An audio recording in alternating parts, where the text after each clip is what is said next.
जातपात तुमको लगा हुआ है, तुम्हारा 84 नहीं मिटेगा। जाओ गुरु के पास गए तो कहा कि 84 लिख करके जमीन पर लोट पोट जाओ, 84 कट जाएगा।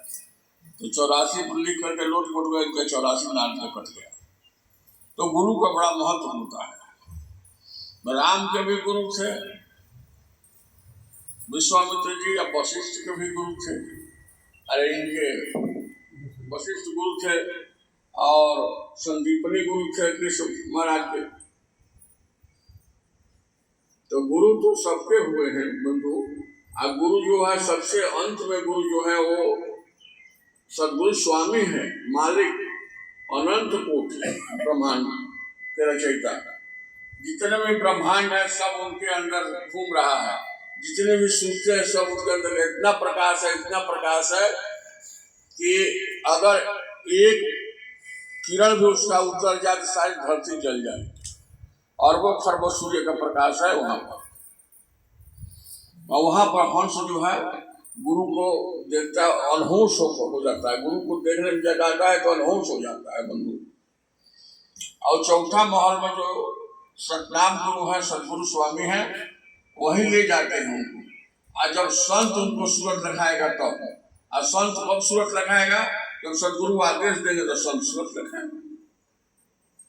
जब तक गुरु महाराज आदेश नहीं देंगे, सदगुरु स्वामी आदेश देंगे, संत सूरत नहीं दिखाएगा। और जब संत सूरत दिखाएगा कहाँ? त्रिवेणी संगम पर। त्रिवेणी संगम पर दिखाएगा। आप तब जाकर के आप उस महल में जाएंगे, सदगुरु के साथ, गुरु महाराज के साथ महल में जाएंगे और आपका आवागमन से छुटकारा हो जाएगा। ये खान पान के लिए नहीं है। हमको कोई चेला 1 मन चावल दे दिया, कोई चेला 100 रुपया दे दिया, 500 रुपया दे दिया, 1000 रुपया दे दिया, तो हम खाएं वो गुरु हम चेला।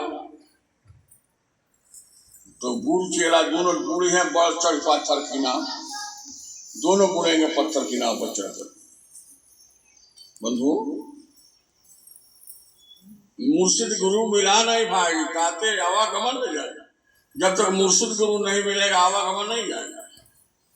मंसूर फकीर को एक मौलवी ने बसरा शहर में ज्ञान दिया था, लेकिन मंसूर साहब को जब सदगुरु मिल गए, मुर्शिद साहब मिल गए, तो क्या कहा? अनरहक अनरहक अनरहक अनरहक नाम बरहक का, न रख रोजा न मर भूखा। रोजा नमाज को झूठ करार दिया कि रोजा नमाज झूठ है, संसारिक है, इससे कुछ नहीं होगा। सदगुरु का नाम ले लो, उस दयालु का नाम लो। मुर्शिद सदगुरु एक है, भाव में अंतर है लेकिन एक है।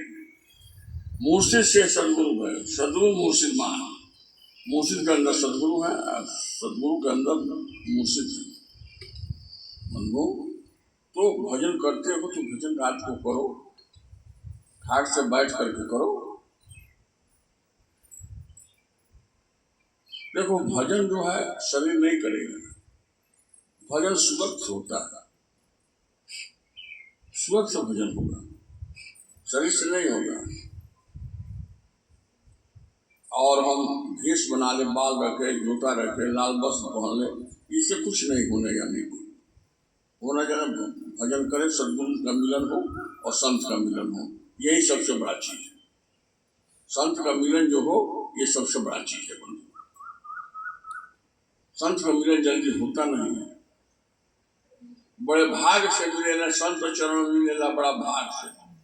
पहले माता जी लोग जासो स्नान करे तो पहले पैदल कठोरा घाट से उतर के जासो सुनी जा दरौली घाट से कि संत चरण मिलेला बड़ी भाग से, कि संत का चरण बड़े भाग से मिलता है। और संत के चरण का धूल उड़ करके अगर पशु पक्षी पर लग जाए, किसी जानवर पर लग जाए, तो मनुष्य जन्म में परिवर्तित होता है। संत जिस तख्ता पर बैठ जाए उस तख्ता के जीव जो है उलट करके मनुष्य जोनि में जाएंगे। जिस फल पेड़ का फल खा ले वो पेड़ समाप्त होगा तो मनुष्य जोनि में जाएगा। जिस गाय भैंस का दूध दही खा ले वो मनुष्य के जोनि में जाएगी। ये संत का प्रभाव है।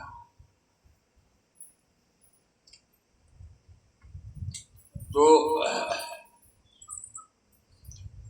ये पार्वती जी भी कही है, शिव जी भी कहे हैं कि हे उमा, संत का ही प्रभाव बड़ा है और संत बहुत बड़ा है, संत बड़ा है।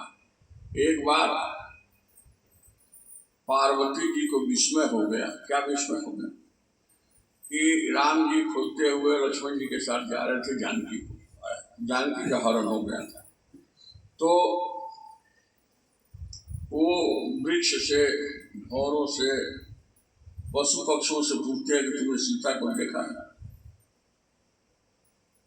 तो शिव जी ने देखा तो प्रणाम किया, शिव जी को देख करके वो भी प्रणाम किया। शिव जी ने प्रणाम किया राम को, राम जी भी शिव जी को प्रणाम किया। तो पार्वती ने पूछा कि ये कौन है? कहते हैं चराचर के स्वामी हैं।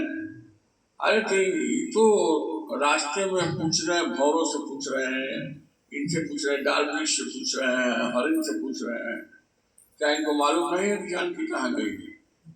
तो नहीं मालूम है तभी तो पूछ रहे हैं, ये नर लीला है। लेकिन चराचर के स्वामी तो है। तो पार्वती जी को विस्मय हुआ कि मैं जाकर परीक्षा लूंगी।